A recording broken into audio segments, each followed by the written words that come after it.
Ma mission pour cette fois-ci consiste à faire la supervision des activités menées par le gouvernement dans le cadre du projet Pazainka dans le Nord Kivu pour le financement spécifique des appuis aux producteurs, petits producteurs agricoles qui ont été fortement affectés par la pandémie de Covid-19 et également ceux qui ont été affectés par l'éruption volcanique de Nyiragongo, dont le FIDA a fait un don de 1,2 million de dollars.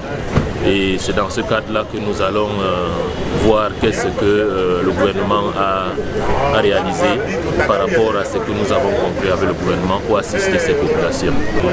Pour l'instant, pour ce qui est de la demande qui est forte, nous avons prévu dans le cadre du Pazainka de faire une revue à mi-parcours rapidement au mois de février 2022. Donc c'est dans 3 mois.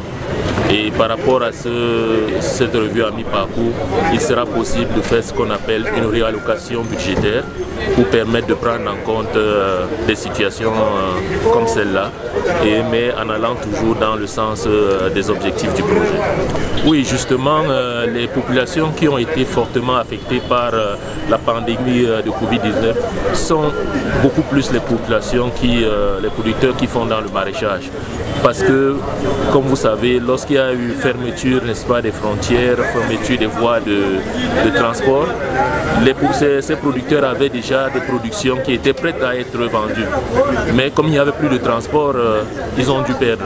Certains, comme vous savez, le maraîchage également se fait par irrigation. Certains étaient prêts avaient préparé le sol, mais ils n'avaient pas accès aux intrants. Donc du coup, tous ces efforts ont été perdus. Certains ont été complètement décapitalisés.